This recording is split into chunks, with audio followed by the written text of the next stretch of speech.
34 سال، ٹھیک ہے. اب 34 سال پہلے ایک آدمی کا انتقال ہوا ہے، اس آدمی سے میں کہوں کہ تم مسلمان تھے کہ تم مسلمان نہیں تھے. آزادی پاکستان سے پہلے ایک شخص جو ہے وہ 1940 میں دنیا سے چلا گیا، ہمارے علامہ اقبال صاحب. ہم کہیں کہ وہ پاکستانی تھے کہ انڈین تھے؟ قبلہ قرآن پر آپ تھوڑا سا غور و فکر کریں. اللہ فرماتا ہے وما كنا معذبین حتی نبعث رسولا، ہم کبھی بھی عذاب نہیں کرتے جب تک ہم رسول مبعوث نہ کرتے، اپنی حجت تمام نہ کرتے. رسولا مبشرین ومنذرین لئلا یکون للناس علی اللہ حجۃ بعد الرسل.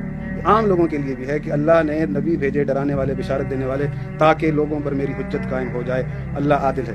حضرت نے جو بات کہی، میں ان سے سوال پوچھنا چاہتا ہوں. رسول خدا صلی اللہ علیہ وسلم دیکھیں یہ مذاق نہیں بتاتے نا، یہ آپ بڑی لوگوں کو دھوکہ دیتے ہیں. آپ آیت پڑھتے ہیں اور اس میں سے کسی اور چیز کو آپ اس آیت کا بھی بتائیں. نہیں میں آپ یہ کہہ رہے ہیں نا کہ آپ آیت سے کیا ثابت کرنا چاہتے ہیں وہ بتائیے. آپ آیت آپ نہیں سمجھ سکے، موضوع پر رہیں، موضوع پہ آیت پڑھیں. میرا قصور نہیں ہے. دیکھیں میں نے یہ کہا کہ وما كنا معذبین حتی نبعث رسولا، ہم ہرگز عذاب نہیں کرتے جب تک ربی مبعوث نہ کر دیں، کسی کے اوپر حجت قائم نہ کر لیں. دونوں آیتیں پڑھیں. آپ کے بقول کے نہیں، والد اور والدہ کے وقت کون سے نبی تھے؟ اس پہ رہیے نا، اس کون سے نبی تھے؟ حضرت عیسیٰ ان کی جو ہے وہ رسالت جو ان کے، تو گویا کہ آپ یہ کہنا چاہ رہے ہیں، آپ یہ کہنا چاہ رہے ہیں کہ حضرت دادا والد دین اور والدہ ابراہیم کی عیسائی بات تھے. کر رہا ہوں. دین ابراہیم نہیں، آپ نے پوچھا نبی کون کی بات کیا؟ تھے، میں دین ابراہیم کی بات کہا نہیں. آخری نبی میں نے کہا کہ آخری نبی، آپ کہہ رہے ہیں کہ آخری نبی عیسیٰ علیہ السلام تھے اور یہ دین ابراہیم پر آپ نے پوچھا کہ اس آخری نبی کون تھا، تو میں نے اس لیے کہا. میں یہ کہہ رہا ہوں کہ دین ابراہیم آیت پہ رہیے. اچھا میں آیت پہ رہی ہوں. دیکھیں میری بات سنیں. کون سا نبی آیا جس نے دادا رسول صلی اللہ علیہ وسلم کو، ایک چیز 4 لوگ ہیں جن کے بارے میں ایمان میں اختلاف ہے. مجھے صرف 5 منٹ دے دیں، میں آپ کو ساری چیزیں، آپ کی بات کی تصحیح کرتا ہوں. 4 لوگ ہیں، دادا جان عبد المطلب، چاچا جان ابو طالب، والد محترم عبداللہ، والدہ محترمہ آمنہ.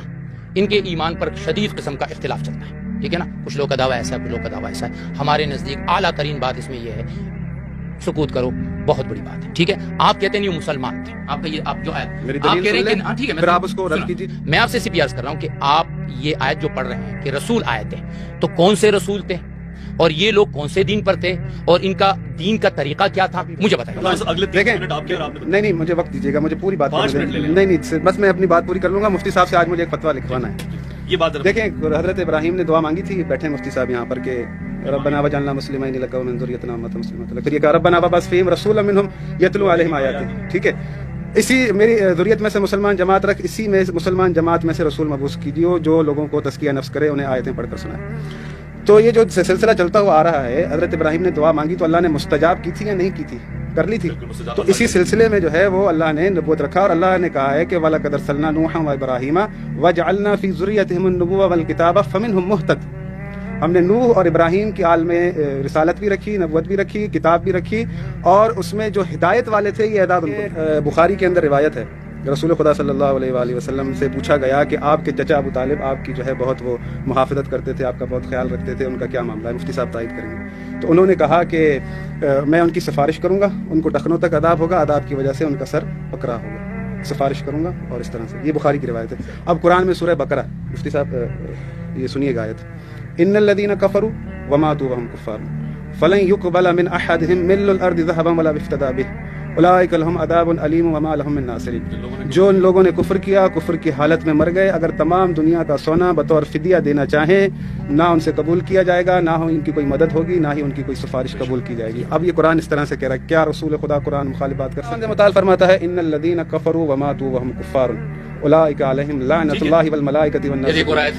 جن لوگوں نے کفر کیا، کفر کی حالت میں مر گئے، اللہ ان پر لعنت کرتا ہے، ملائکہ ان پر لعنت کرتے ہیں، تمام انسان ان پر لعنت کرتے ہیں. مفتی صاحب آج مجھے لکھ کر دے دیں، اللہ نعوذ باللہ جن شخصیتوں کے انہوں نے نام لیا ان پر کیا کر رہے ہیں؟ ملائکہ کیا کر رہے ہیں؟ انسان کیا کر رہے ہیں؟ استغفر اللہ ربی واتوب الیہ. دیکھیں 1400 سال سے یہی جھگڑا چل رہا ہے کہ ہم کہہ رہے ہیں کہ قرآن مخالف کبھی بھی رسول خدا نہ عمل کر سکتے ہیں، نہ اللہ جو ہے ایسا نظام دے سکتا ہے کہ قانون کہیں پر کچھ اور دوسروں کے لیے کچھ اور. اللہ لعنت کرتا ہے جو کفر کی حالت میں مرتے ہیں. آپ کہہ رہے ہیں کہ یہ دین حضرت ابراہیم کی دعا کا کیا ہوا؟ مسلمان جماعت کہاں گئی دین ابراہیم پر جو چل رہی تھی، جس میں سے رسول، شاید یاد ہوگا پہلے بھی پروگرام میں کہا تھا کہ کافر جو ہے رسول خدا کے پاس آتے ہیں، وہ رسول خدا ان سے کہہ رہے، اللہ قرآن میں کہتا ہے وَإِذَا قِيلَ لَهُمْ تَعَالَوْا إِلَىٰ مَا أَنزَلَ اللَّهُ وَإِلَى الرَّسُولِ قَالُوا حَسْبُنَا مَا وَجَدْنَا عَلَيْهِ آبَاءَنَا أَوَلَوْ كَانَ آبَاؤُهُمْ لَا يَعْقِلُونَ شَيْئًا وَلَا يَهْتَدُونَ. کافر کو رسول خدا یہ آیتیں پڑھ کر سنا رہے ہیں، تو اللہ کہہ رہا ہے کہ ان سے کہو کہ اللہ اور اس کے رسول کی طرف آئے، تو وہ کہتے ہیں آگے سے کہ ہمارے لیے ہمارے باپ دادا کا دین کافی ہے. تو اللہ کہتا ہے کہ ان کے باپ دادا تو جاہل تھے، ان کے پاس عقل نہیں تھی. رسول آیتیں پڑھ رہے ہیں کفار کے سامنے. کبھی کسی کافر نے کہا کہ آپ جو ہمارے والدین کو ہدایت پر نہیں کہہ رہے، بے عقل کہہ رہے ہیں، آپ کے بھی تو ایسے ہی تھے. یہ تانا کافروں نے رسول خدا کو نہیں دیا، الحمدللہ مسلمانوں نے دیا. رسول خدا پر پہلا اعتراض یہود و نصارہ کرتے کہ یہ نبی ہو ہی نہیں سکتا، کیونکہ یہ مسلمان گھرانے میں سے نہیں ہے، آل ابراہیم میں سے نہیں ہے، یہ اس مسلمان جماعت میں سے نہیں ہے جو ابراہیم نے مانگی تھی. وہ انتظار کر رہے تھے مدینے میں، کس لیے بیٹھے ہوئے تھے کہ یہاں پر رسول مبعوث ہونا. یہودیوں کو پتا تھا. تو یہ جو ساری باتیں انہوں نے کی ہے، انہیں عقائد کو ٹھیک کرنے کی ضرورت ہے. یہ جو آپ بیان کر رہے ہیں، پہلے تھوڑا سا سوچ لیں کہ قرآن کی مخالفت کر کے ہم کیا جو ہے ایک بھی بات ثابت نہیں کی ہے کہ جو میں نے آپ اگر قرآن کی مخالفت اس کو کی ہے، حاصل کرنا ہی نہیں چاہ رہے. میں نے اس لیے حاصل نہیں کرنا چاہ رہا ہوں کہ ایک تو آپ اپنی بات یہ کہتے روایت نہیں ہیں، آپ کی کوئی بات واضح نہیں ہے، آپ ہر بات کو دوسرے کے ساتھ جوڑتے ہیں، پڑھنے پہ آپ کو سمجھ میں آ رہی ہے. ان کو ہاں میں اس بات کو اتنا سمجھاؤں کہ وہ کہتے ہیں میں سکوت کا قائل ہوں اور آپ کہتے ہیں ایمان ثابت ہے. ثابت ہے. ایمان فطرت کے عین مطابق ہے. میں نے کوئی ایسی آیت پڑھی ہو جو اس سے مطابقت نہ رکھتی ہو، جس کا سوال نہ اٹھتا ہو. میری زبان کی بات چھین لی. مجھے اللہ کے نبی سے ایک صحیح روایت نکال لیں جن میں اللہ کے نبی نے فرمایا میرے والد مسلمان تھے، میری والدہ مسلمان تھی، میرے چچا مسلمان تھے. آپ ایک روایت جو ہم دونوں کے ہاں متفق ہو، کیونکہ آپ نے بخاری کو پانی میں ڈال دیا. اچھا دیکھیں، یہ ساری مقصد سارا وقت کہتے رہتے ہیں کہ قرآن قرآن قرآن. جب ہم قرآن یاد کر کے آئیں تو یہ کہتے ہیں نہیں روایت. وہ کہہ رہے ہیں مسابقت نہیں، ان کا کہنا نہیں. دیکھیں رسول، میں نے آپ سے کیا کہا، بات ٹکرا رہی ہے نہیں ٹکرا رہی؟ کیا میں غیر عقلی بات کر رہا ہوں؟ غیر نہیں ہے. آپ کی نظر میں ٹکرا ایک پیچھے سے سوال ہے، وہ اپنی فہم کے لیے میں کہہ رہا ہوں. میں اگر کہتا ہوں تو میں کہتا ہوں سیدہ آمنہ سلام اللہ علیہا، اس طرح کہنے میں اعتراض ہو سکتا ہے؟ کوئی سکوت والا آدمی جو سکوت پہ ہو اس کو قابل اعتراض سمجھے گا یا کیا؟ دیکھیے علمی اعتبار سے یہ اس لیے قابل اعتراض ہے کہ ہم یہ مانتے ہیں کہ اسلام سے پہلے تو وہ جا چکے ہیں. اسلام تو نہیں ملا نا ان کو، 34 سال کے بعد اسلام آیا. وہ دین ابراہیمی پر تھی، ٹھیک ہے، بقو ان کی بات مان لیتا ہوں، وہ دین ابراہیمی پہ تھی. عبداللہ دین ابراہیمی پر تھے. آپ دین ابراہیمی پر سمجھتے ہوئے یہ سمجھتے ہیں کہ وہ اہل ایمان تھی.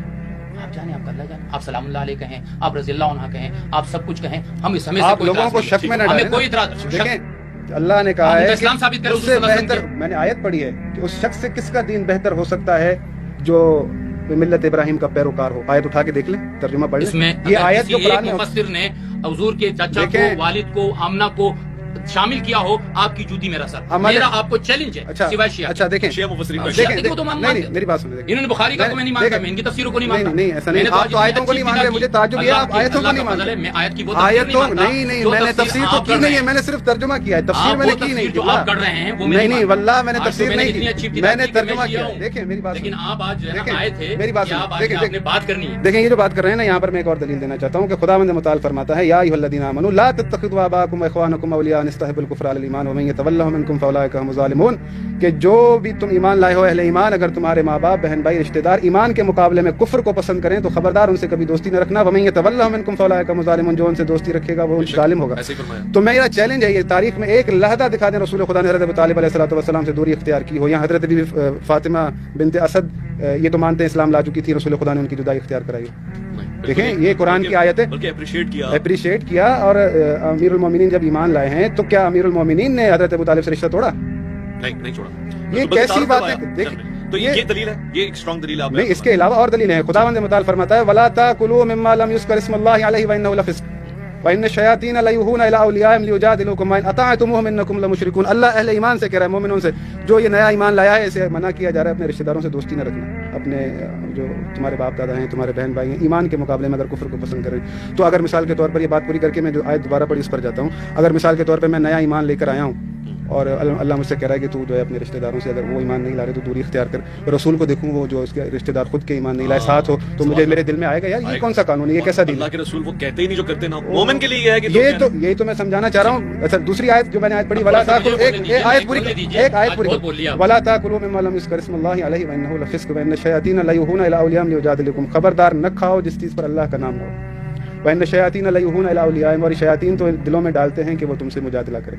تو جو کھائے گا وہ مشرکوں میں سے ہو جائے گا. رسول خدا تو کھا رہے ہیں حضرت ابو طالب کے ساتھ. ٹھیک ہے، آپ کے جو ڈائلاگ ہے وہ کمپلیٹ ہوا، پروگرام کا وقت بھی کمپلیٹ ہو رہا ہے. آپ کی طرف ہمارے اینڈنگ کرنے کے لیے سب سے پہلے تو جو آخری میں سے ایک جو اعتراض ہے نا مجھے، یہ آیات کے کانسیپٹ جو ایک چیز بناتے ہیں نا اس پہ یہ پورے خود نہیں اتر رہے ہیں. بڑی ریلیونٹ 3 آیات بتا رہا ہوں. یہ آیتیں کون سی صورت کی ہیں؟ آپ کہیں گے کہ یہ جو ہے مکہ میں اتری ہے. یہ بھائی میں نے پہلے وہی آیت پڑھی فلن تجد لسنت اللہ تبدیلا. اللہ اپنی سنت نہیں بدلتا. ایسا نہیں ہے کہ کفار کے مکے میں ایک دوسرا قانون تھا،